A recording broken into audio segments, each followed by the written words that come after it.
Audionovelas 2.0, jiji. Mana, and suddenly a change appeared in my status, where before it said magical energy changed to mana. Well, that doesn't matter, I think. When repeating, by my will open, in front of me a small dark hole begins to open.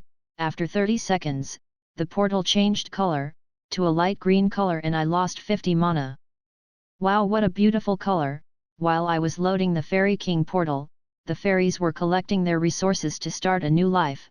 They have a totally different atmosphere from when I saw them for the first time. Before they were discouraged and very afraid, now they are blooming and happy flowers. Suddenly the Fairy Queen approaches me and gives me a few coins. Some are bronze and others copper and 1 gold. This is all the money we have, as we were always escaping and hiding. We don't know its current value or if it's still in circulation. At least I'm sure that gold has some weight in the economy. Thanks, I'll keep it carefully. After giving me the coins, and waiting for all the fairies to enter the portal, at the end the Fairy Queen approaches me before entering and kisses me on the cheek, and whispers, to me.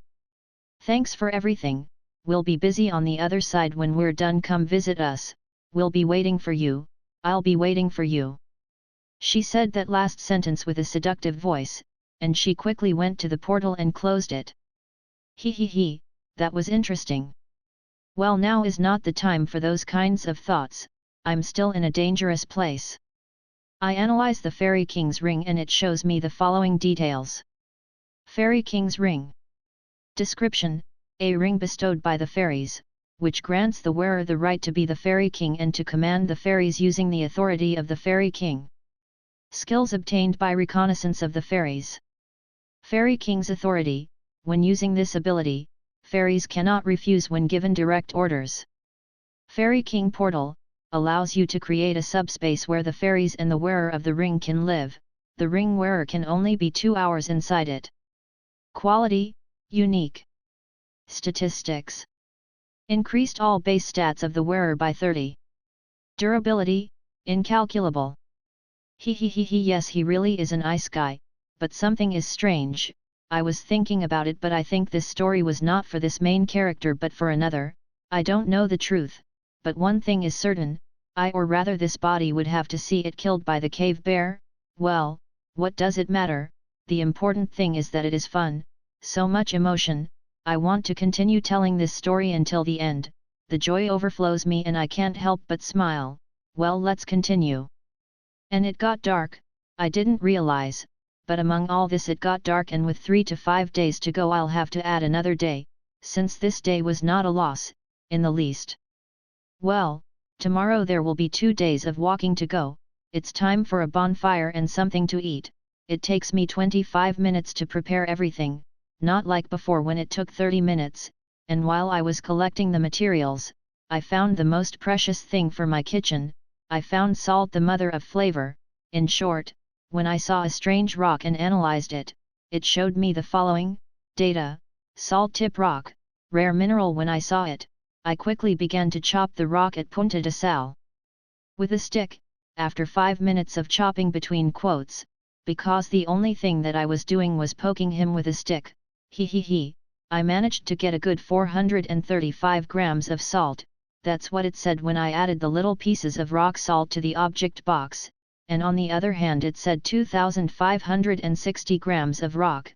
Apparently it was only part salt, and the rest rock, and separated by itself into the sub-item slot, which is quite a useful ability. After trying the cave bear meat with a bit of salt I almost cried. It was delicious.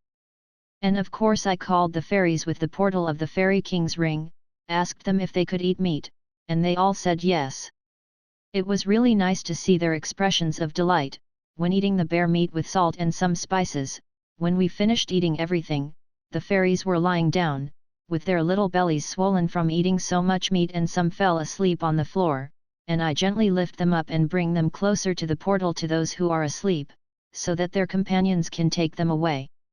Unlike the other fairies who were clearly drooling from the smell, the Fairy Queen at the beginning was sitting elegantly, but at the moment of taking the first bite, like her companions, she began to neglect the queen etiquette and began to bite the meat with joy. He, it was adorable to see how she blushed when she realized that I was watching her eat with joy. After all that I lay down between sticks and with the spearhead in my hands. On this occasion I have put twigs all around me so that when I know how to make an animal I can hear it before it reaches my head. Then the next day, while I was going to the nearest city, nothing important happened. I was attacked by some goblins, from teams of between 5 to 10 goblins in each attack. I defeated them and kept their corpses in the storage box. As the days went by, I reached level 10 and got some improvements like, overhuman resistance to status changes, weak level 2, overhuman defense against physical hits, weak level 2, overhuman defense against magic attacks, weak level 2, stamina on human, weak level 2. And the skill acquired, amateur spearman, a small improvement when using a spear, more 20 attack damage when carrying a spear, and while I arrived I began to think of a story to tell if they question me. I would say that I lived in a small community of about 20 people far from everything, and that one day it was attacked by bandits, that I lived happily with my family on the farm plowing land and raising cattle for a living.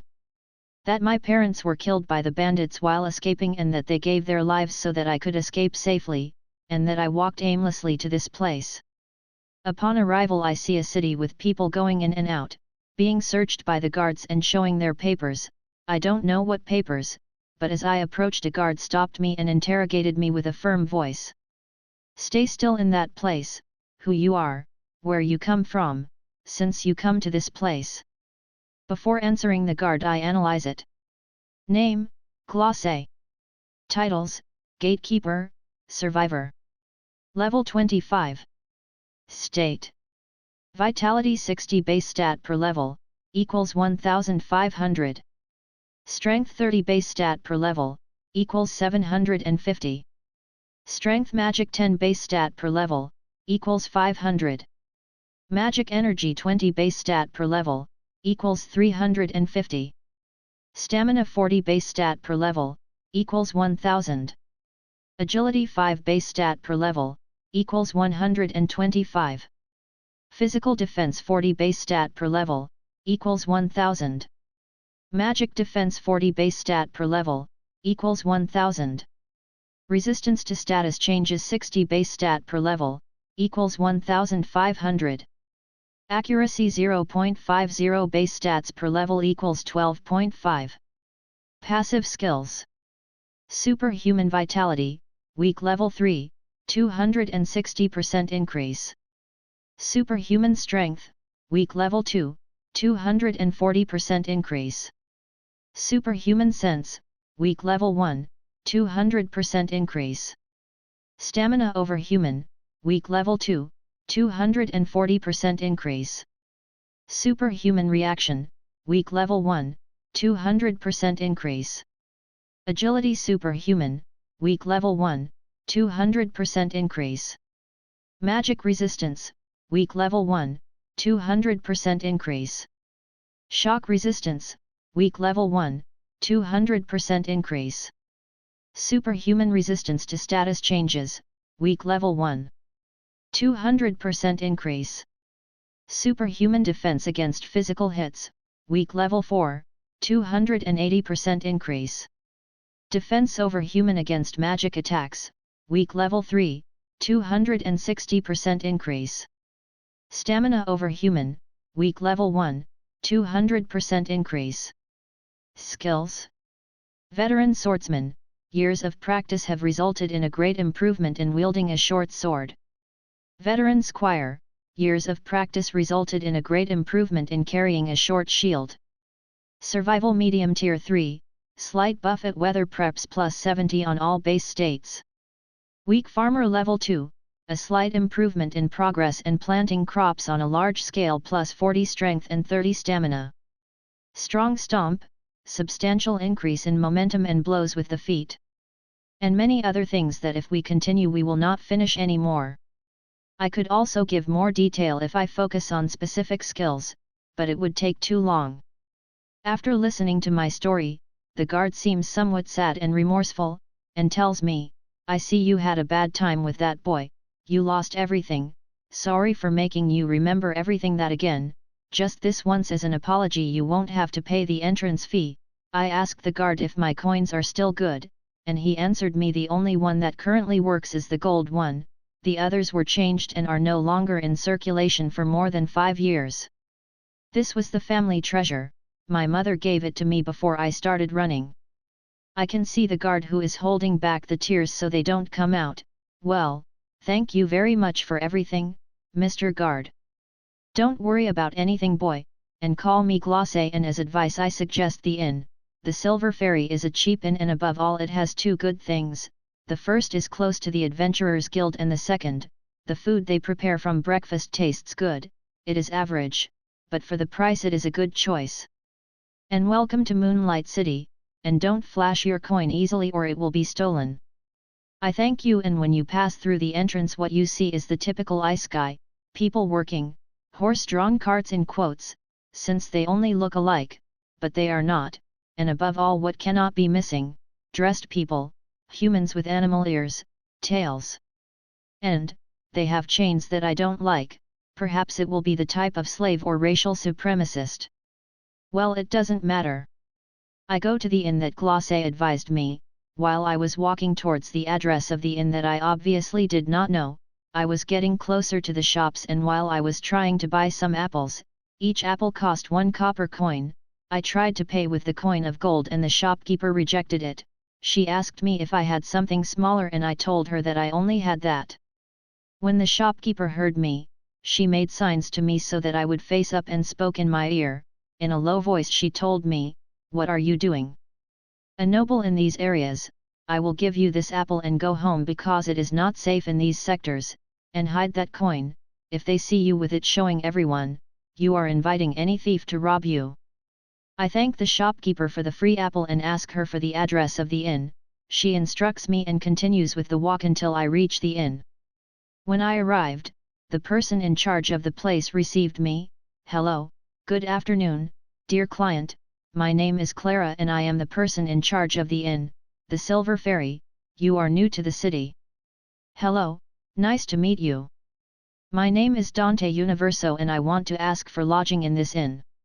Hearing me say my name, the clear manager freezes for a moment, and seems somewhat scared. "What, dear client, our establishment is not suitable for a nobleman. Please, I suggest you find another place that is more comfortable with your preferences." She's nervous. It seems she thought that a nobleman entered her inn. I don't know how nobles behave in this world, but from the way they act they are the typical arrogant ones who believe that the world is theirs. I laugh lightly with a small smile to try to ease the receptionist's tension and tell her, "Don't worry, I'm not a noble, I'm a foreigner, so I don't know how things are around this place." With my comment, the tension seems to disappear from her face. Hyum takes a deep breath to calm her nerves and speaks to me somewhat embarrassed by the situation. "Excuse me, let me start again. Welcome to the inn, the Silver Ferry. For how many days do you plan to stay, young Dante?" Since I don't know how much everything costs, I ask him how much a week costs.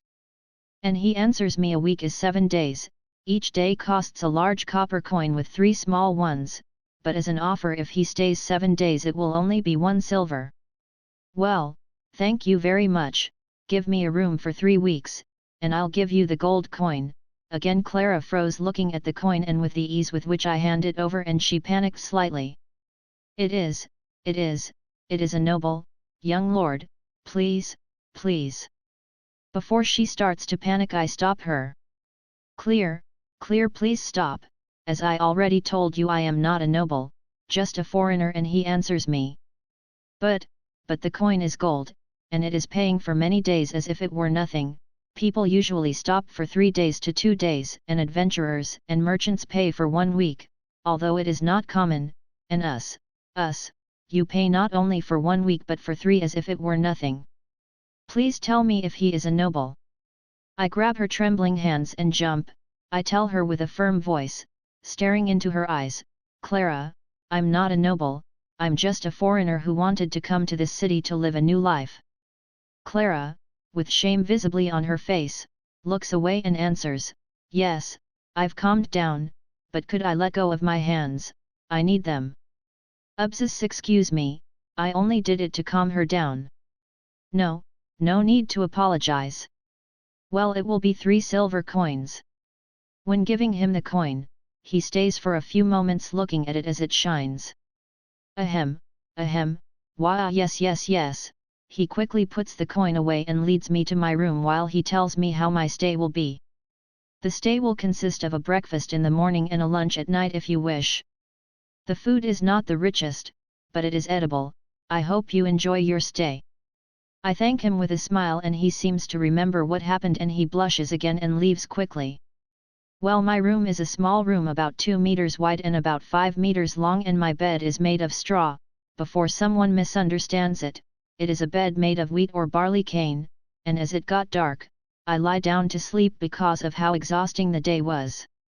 I sleep soundly for the first time since I came to this world, without worries of dying. And I stretch out my arms and mimir, which means sleep. Is just an expression.